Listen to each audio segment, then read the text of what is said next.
I cannot believe I get to refinish this beautiful 5-drawer dresser, and it's an antique. This one is really stunning. And if you have seen my previous video, there's actually a beautiful vanity and mirror that matches, and we're going to make this an amazing set. So here we go. They were in perfect condition almost. The only one drawer that I was having problems with was this third one, and I do some repair work on it at a later time. It was a little bit of trouble for me, but thankfully all of the others were in good working order and I didn't have to replace any drawer slides. So that was pretty exciting. And if you remember on the vanity, I did try the acetone stripping of the finish, but I'm going to try a little different process this time, and just to see comparison which one I prefer. The acetone was just applying and then scrubbing, and it did do the job. It did fine, but there is another method that I'm going to try, and I'll let you know which one I actually prefer and why. Don't forget this amazing shelf liner, drawer liner. This amazing drawer liner paper that came with it. That was a gem. I have several of those now. They're going to be helpful in my shop to lay down when I'm doing work in there, I think. So I remove all of the hardware, and I am planning to use all the original hardware. So I set that aside. I'm numbering the drawers so that I put them back exactly in the order that they came. That can help with a lot of frustration.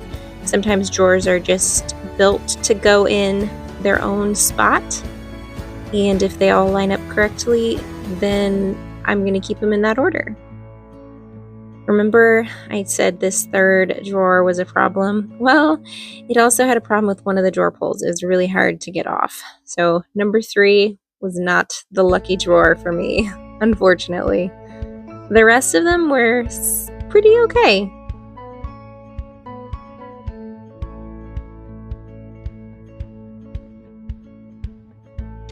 One thing about these vintage dressers is they have some really sturdy and deep drawers, and I know that whenever people are looking for dressers for their clothes, they don't want the little shallow drawers. It's just, they want these really substantial, this is going to hold all your clothes drawers. And so that is a big selling point I've been hearing for some of these old dressers. Now the moment we've all been dreading, beginning the sanding. The top was where I started, and the finish is pretty old and was a little bit damaged on the top, so it was pretty easy to sand off.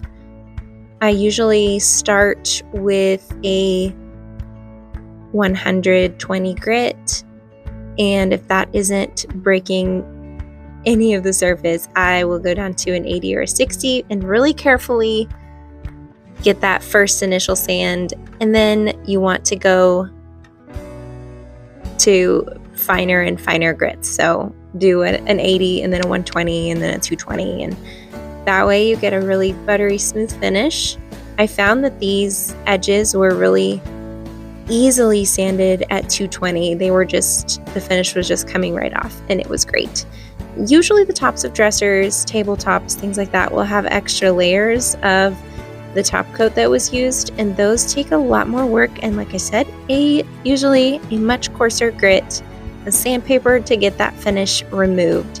So something to keep in mind. And one thing I like to use on these kinds of trim is a foam pad underneath of my sanding paper, and that way I can really get into those curved concave areas without damaging the surface.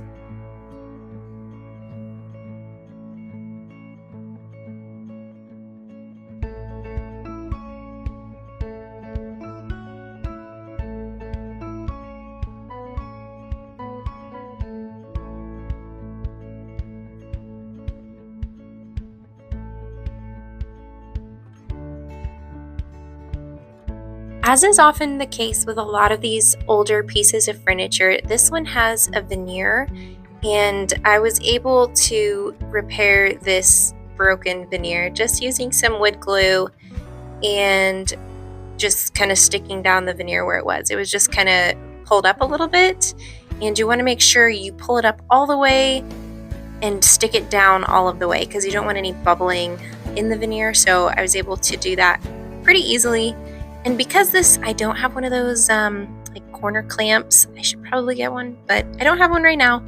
So I did just use some painter's tape to hold down where the veneer was needing to stick down. So this was a somewhat easy repair. It wasn't too bad, and really I shouldn't complain because most of the veneer was in excellent condition. I don't know how this old piece was in such wonderfully taken care of condition.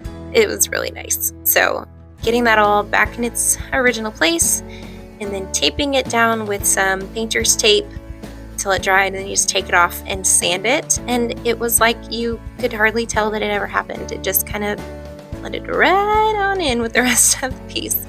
Also, I've seen where people will take, I didn't do it this time, but they will take some of the wood dust, like the sanding dust from sanding, and mix that with the wood glue so you have even more camouflage. It kind of makes the glue blend in with the color of the piece. I think that's really interesting. I'll have to try that next time. But it's like you made a custom wood filler that matches your piece perfectly. So that's pretty cool. I'll have to try that one of these days.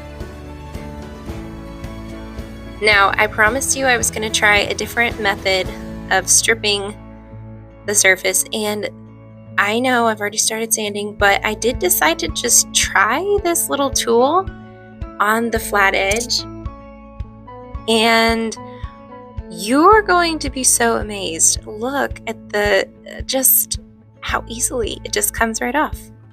And it was, a little bit of work, but I would say so much faster than scrubbing with acetone or sanding, because now I can just sand it, and because that finish on the top is just completely removed, it's going to be a breeze to just sand this to get ready, because the sander was not cutting through very well. It was some kind of a vintage, really thick lacquer that my sandpaper did not like.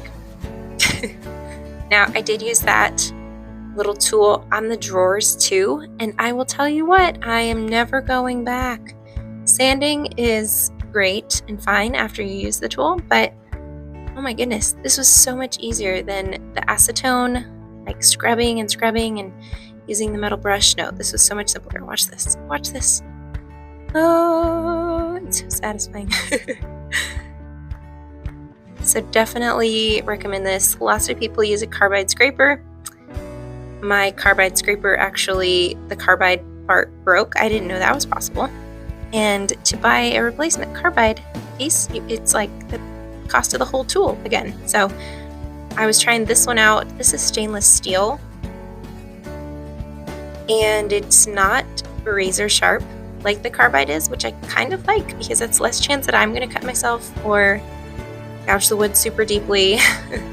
This just seems like a no-brainer. This is what I'm going to be using from now on surfaces like this. I'm just going to be stripping back like this. You don't even need to use a product. You don't need a stripper. You just have the tool. And so I really recommend this. This is a great investment. Maybe someday I'll get a bigger one. But this worked great. And then sanding down was super easy because the majority of the finish was gone. And it worked out beautifully. Now, after sanding, everything's quite a mess. So this is where I do some really good cleaning, get all the dust out, all the sanding bits, and just really give it a good clean. And finally, it's time to stain. Now, this is probably my third piece of furniture using this gel stain. I like applying it with a sock. I put a glove on underneath an old sock, and then it just goes on so easily after that. I am so done with those foam brushes. It's old socks for me from now on.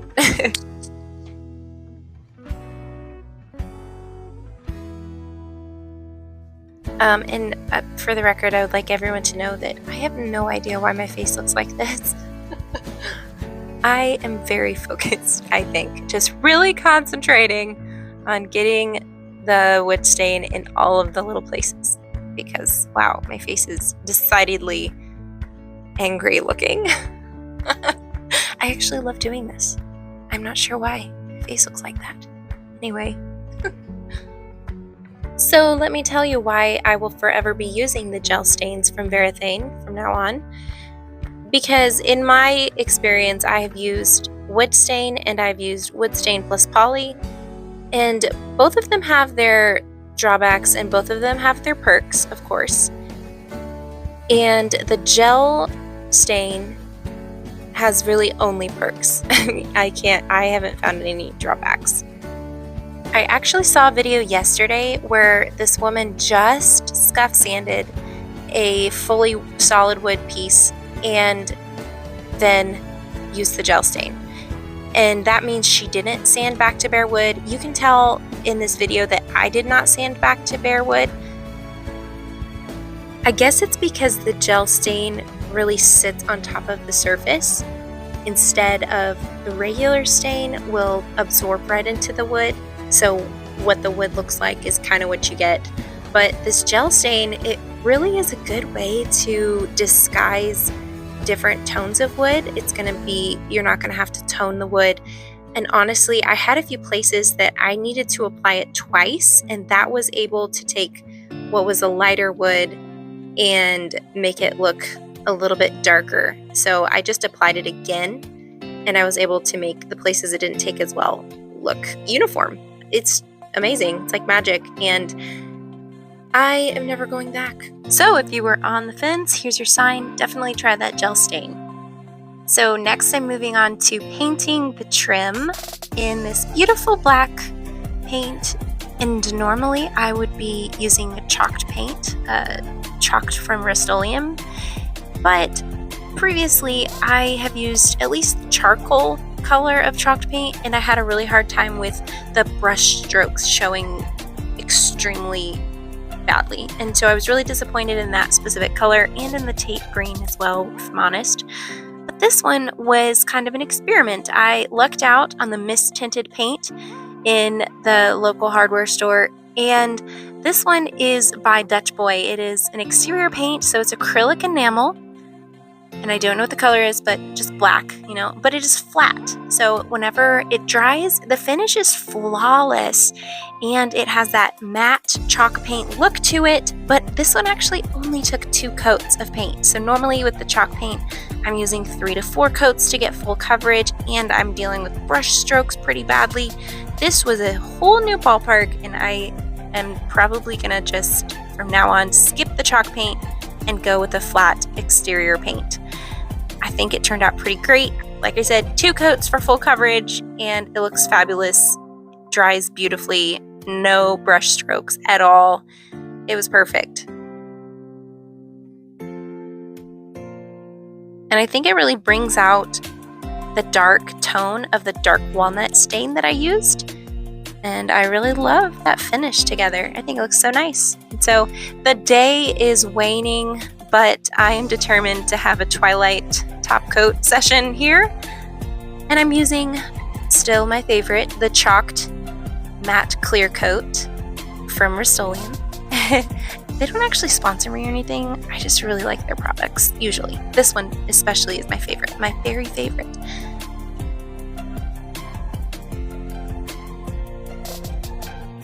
So I did decide to use that top coat on both the stain and the paint, just so I have a uniform finish on both of them. And I do really love the matte finish of it, of how it all looks together, and I definitely made the right decision on that.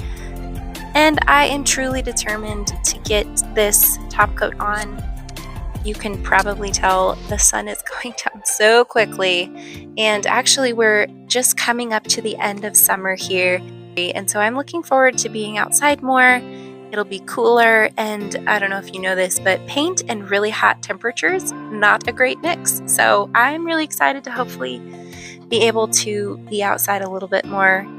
at least in some cooler temperatures. But here we go. The sun is going down on this project. We're about to put it to bed. And here we are, finally in the final steps. I used Rub and Buff in Antique Gold on the drawer pulls to just give them that perfect, flawless finish and to match it with the vanity set that I have.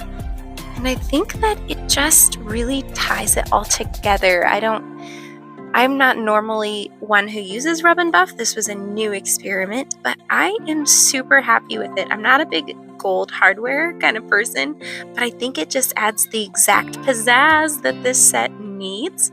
And I am pretty happy with it. So I will be, instead of probably painting my hardware next time, I will probably be continuing to use the Rub and Buff products. It's very easy to use, and I really like the outcome.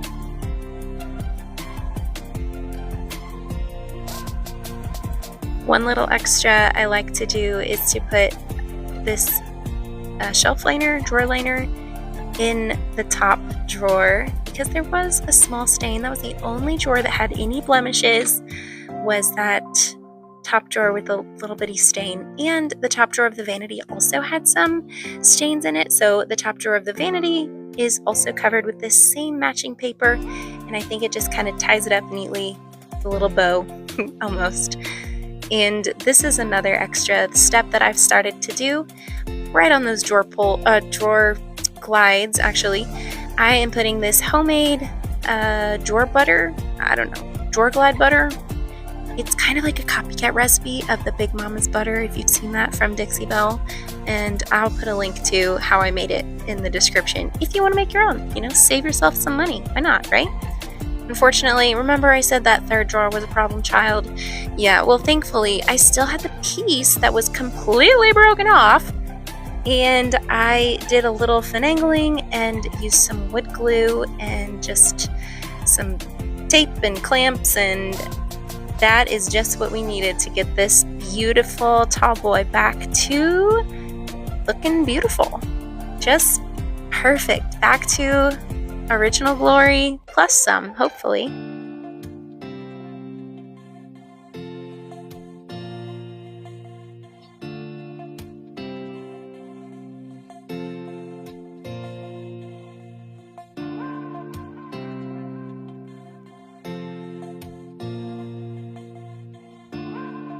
Now it's time for this tall boy to step aside, because this is a set after all.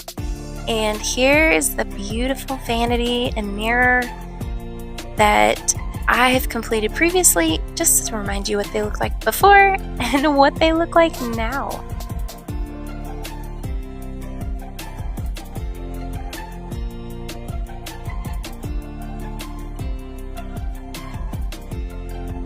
If this before and after and the process of refinishing is your thing, would you do me a favor and subscribe to my channel? It'd help me out a lot, and hopefully it'll help you out a lot too.